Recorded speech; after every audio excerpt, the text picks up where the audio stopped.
back, beautiful and amazing human beings. This is Okradowski of WeAreChange.org in yet another episode of What the Hell? Hooey Malarkey really happened. Family-friendly show, as you can see, and that's why in this video we are going to be talking about the latest updates with Big Brother, the bees dying. Again, the latest attacks on, of course, free speech, the United States and China going at it again with the president of the Philippines saying, hey, just bomb them all to smithereens. And at the end of this video, actually, two really important positive stories that will have a good impact on, believe it or not, on this world. And before we get into that, plus a lot more, I wanted to remind everyone that your participation, you being involved, you saying enough is enough with the fake news, propaganda, disinformation, divide and conquer matrix out there, and you will stand with independent media by supporting it with your dollar or crypto or even just affiliate codes that you could use that supports the fight for free speech. And by the way, this perfectly segues into the first story that we want to talk about, because with the declining viewership, the declining ratings that mainstream media, old dinosaur prostitute organizations have been receiving, they have, of course, not only turned to horrible clickbait, rage bait tactics, but also underhanded tactics, coercing companies like YouTube to, of course, promote them over, of course, independent creators that made their platform what it is today. And this is according to a new video by David Pakman that uncovers new research showing how now YouTube is pretty much just corporate horse-stream media tube, with independent media declining severely in recommendations, of course, nicely replaced by the likes of Fox News, CNN, MSNBC, and like we've been telling you for years now, this is not about the left or right. This is not just primarily an attack against the right. It's all independent creators that threaten the monopoly of control that a few people have on information. Independent media threatens that. No matter if it's on the left or right, it does not matter. What matters is, of course, having that control, having that monopoly, which you know, also surprisingly works towards the benefit of, you know, the very powerful and elite. But anyway, this is not a surprise to us. It's only more data showing us what we already knew for a very long time. And that's why, again, your participation, your support, even just $5 a month means the world to us and makes a huge, huge impact with you joining the fight for free and independent information. You don't get involved, no one else will, and your role here is incredibly important. Again, all the odds are pretty much stacked against us, and the level of information censorship, the level of disinformation is astronomical, as even just recently, we've been, of course, covering the Jeffrey Epstein saga for a very long time. We have been ridiculed for it. We have been attacked for it. But now, finally, everyone is realizing the true nature of just how insane this entirely, very well politically establishment-connected, very sick drama that is this story that is finally breaking into the mainstream actually is. And Wikipedia, by the way, that attacks this independent news organization, attacked us directly because we did not believe in Russian collusion. They called us out, they censored us, they banned us from even being referenced to major news stories that we broke time and time again.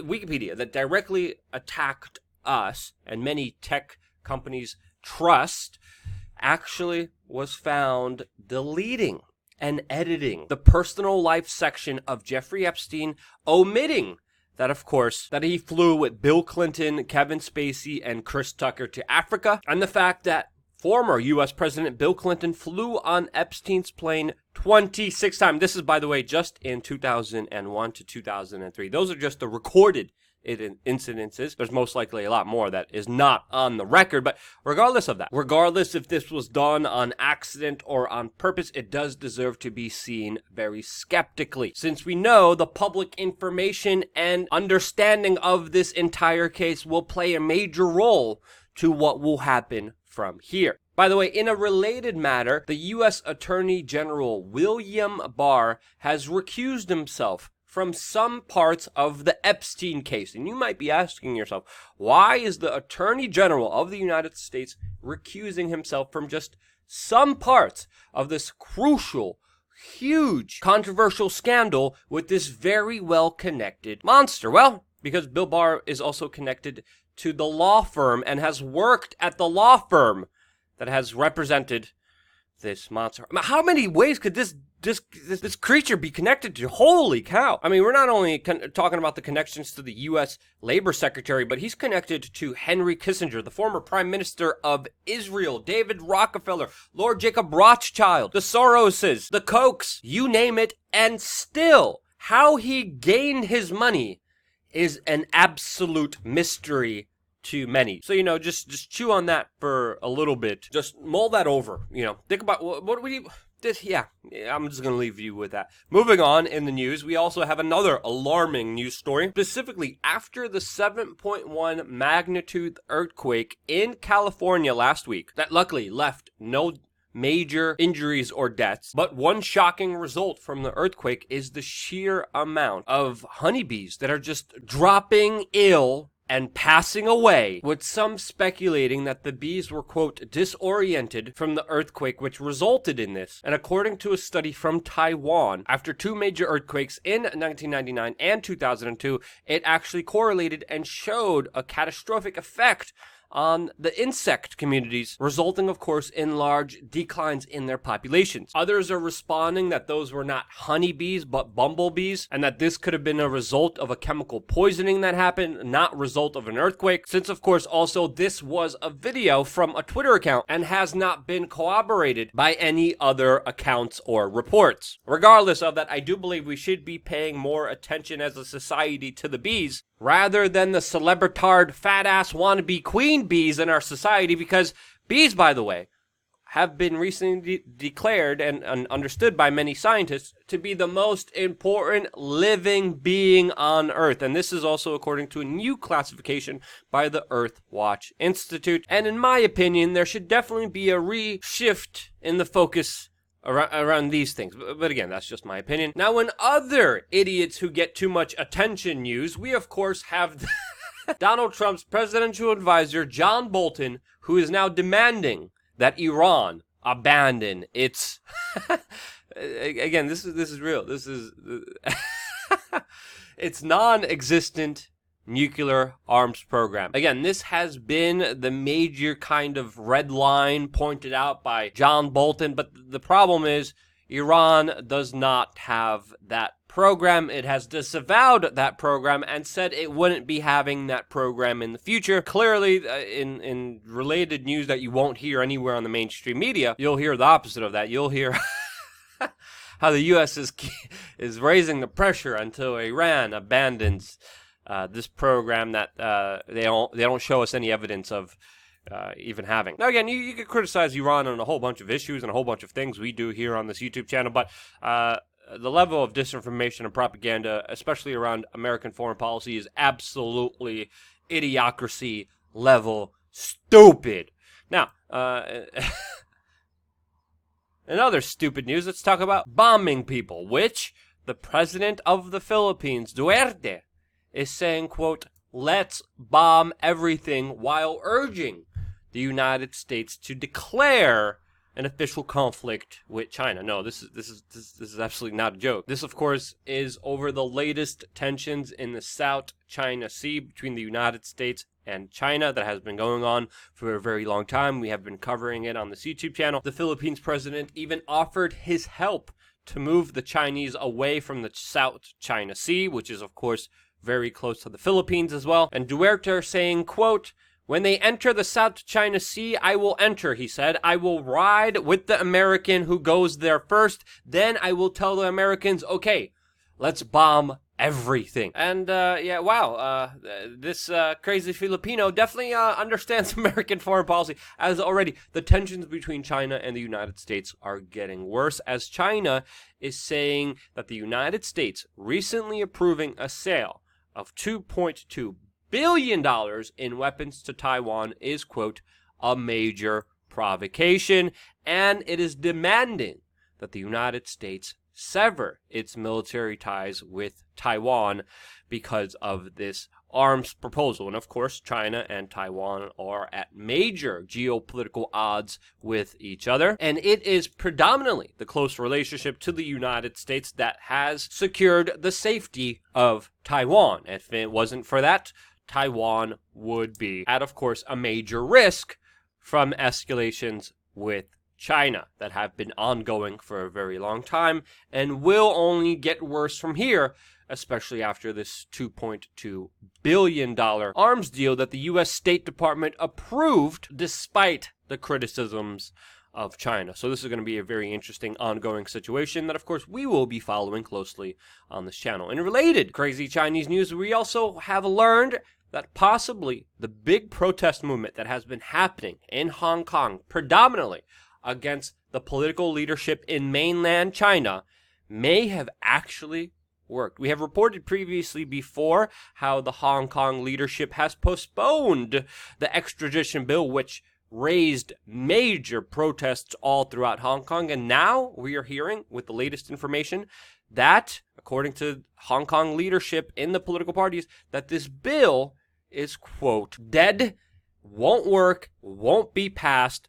But of course, many are still very critical. The Hong Kong politicians will actually keep their word. But after the massive protest that stormed political government buildings all throughout Hong Kong, and according to some estimates, put millions of people on the streets, this would again show us how mass movements, how protests actually do work, and how governments can't do anything if it's not acquiesced with our compliance towards it. An important lesson that, of course, you most likely won't also hear in the mainstream media that's controlled by special interests that don't want you to know this. Why? Because most likely those special interests are interested in controlling you. As we got a new article here talking about how the FBI and ICE are using facial recognition bulk scan technology at the DMV, using your photo at the DMV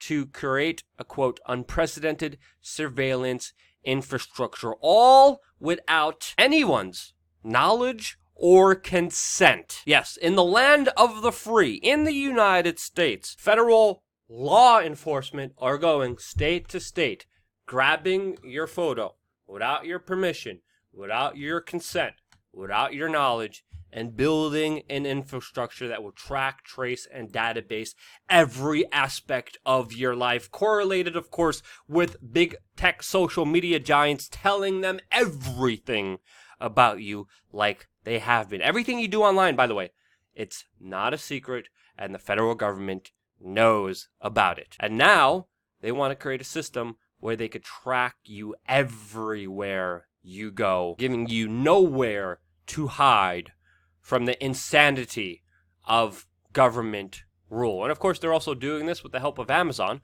which, by the way, not only sold a lot of artificial intelligence facial recognition technology to federal authorities, including ICE. Surprisingly, there was no leftist outrage against Amazon. But also, we're learning, as of course today, that Amazon is also providing heat maps of package thefts for sting operations to, of course, local police departments. Amazon also is working on breaking encryption, so of course the governments could even go after people who are using encrypted messages as well. Amazon, by the way, will reckon the technological revolution, which I would personally call a enslavement of the future of our humanity, while of course the New York Times cheers it on and criticizes it, not because it could lead towards a total control grid system, not because it's Orwell times 20, but because of its, quote, racial bias. Because, you know, just like you use cameras, if you have a friend that has a darker skin color than you do, a camera has a hard time picking it up. Cameras universally have a hard time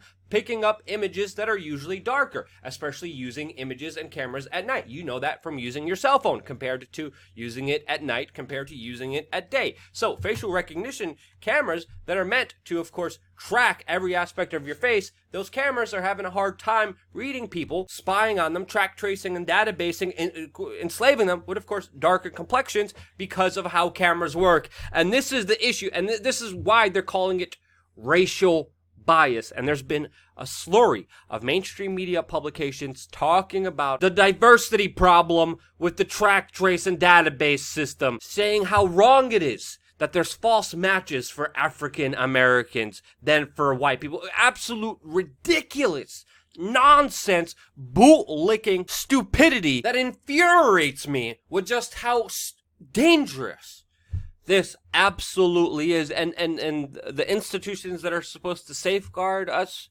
from making big mistakes are the ones encouraging it. And this is why the mainstream media is getting recommended more than ever. There's a recent article by the Fast Company, which, by the way, I'm going to tweet on my Twitter account, twitter.com/Luke WeAreChange, that I definitely recommend you read. And it is titled, quote, "It's time to ban all government use of facial recognition in digital rights group." I strongly recommend reading this article since it's a very important one. Now finally, let's talk over some good stuff. Sorry, I'm getting frustrated here. You should be frustrated too. It's okay to get angry sometimes.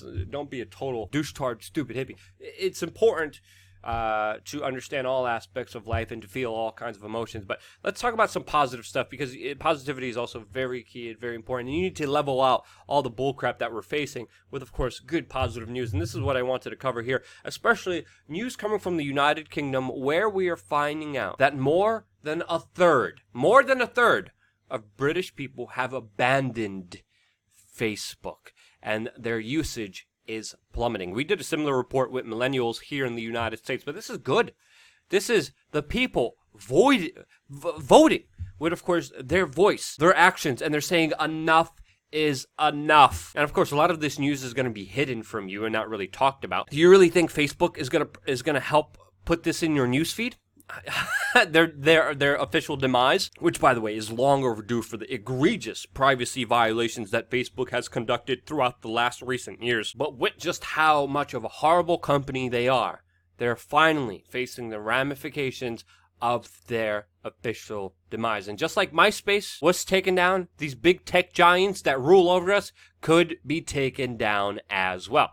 Second part of the good news is we're also getting reports that recreational marijuana legalization has been tied to the decline in teenagers using marijuana, showing you once again an argument that I have been making, pretty much the reverse psychology kind of hot stove analogy of saying, hey, don't touch that hot stove to a young kid. A kid is going to touch that.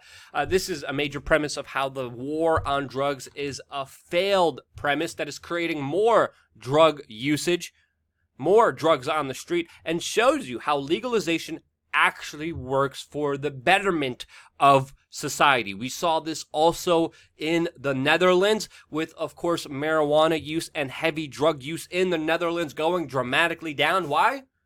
Because the government decided to allow the free market in. There's an 8% drop, according to this new study by the medical journal JAMA Pediatrics. And this is yet another example of how the war on drugs, how big government deciding that something is good for you, is absolutely stupid and asinine. So yeah, those are the two positive stories. Once again, if you appreciated it, your involvement is key. Not only with your donations, but also your shares. Because just like Facebook won't be putting in the news feed news about its decline, so people don't realize what kind of failing institution, horrible institution that it is, YouTube does a very similar thing. Since, of course, we criticize a lot of the kind of connected individuals, interests, corporations, multinational banksters and governments that, of course, are so well interconnected and have so much of a say on this platform that, of course, they're pushing to the forefront. And channels like this, yeah. And, we're just going to make sure that no one sees it at all as we jam down the special interest propaganda down your throat. That's what's happening now, and the only way to fight it is for you to get involved, to you, not only to vote with your dollar, but to vote with your attention, with your clicks, with your shares. And this is why I'm optimistic, and this is why I keep doing a video every single day. Why? Because I love you. Thank you guys so much for watching. Stay tuned for more here on WeAreChange.org.